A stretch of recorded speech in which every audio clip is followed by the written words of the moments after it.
If you're a young, up-and-coming, quite new into sales person or broker, you getting thrown into the deep end in the middle of Dubai, off-plan as well, to someone who doesn't have massive rapport with you from a whole different culture, might be quite intimidating and quite daunting. And he runs a very successful real estate brokerage in Dubai.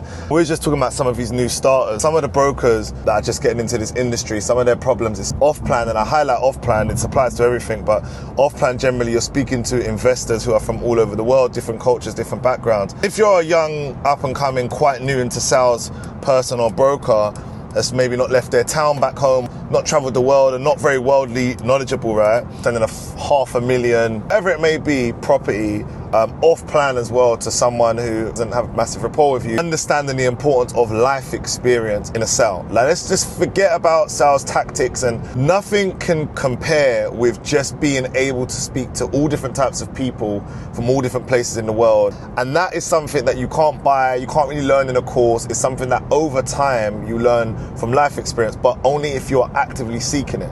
Going up to the guy in the bar who's a random Iranian guy in the middle of Mayfair, speaking to the guy in business class on the way who's 68 and runs a jewelry business, speaking to random Asian guy coming out of the masjid to ask him about his life experience. Like, learning human beings is one of the most unique, beautiful skills you can actually get and apply to sales, but to have anyway, that will really put you in a good position, definitely if you're selling off-plan to international buyers. Why? People buy off people that they like and people that they trust.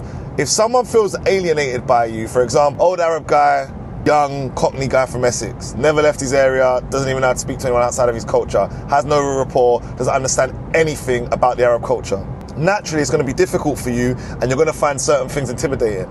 If you've never been in a Nigerian household, mum is badding you up because you refuse to eat her food that she just made for you, and you've never had that experience before, you might be intimidated. You learn the culture, understand the etiquette and how these people operate, so therefore you can mirror them better and you can step into their space better. If you are a new broker and you're struggling with selling to people outside of your comfort zone, but isn't that they're not good at sales, it's just really hard for them to sell to people that they've never ever spoken to, let alone sold to, right? Try and build up your life experience by being studious, studying documentaries, learning about different parts of the world, by just being a serial networker, because you will learn things in conversations with people that you can take into conversations with your prospects.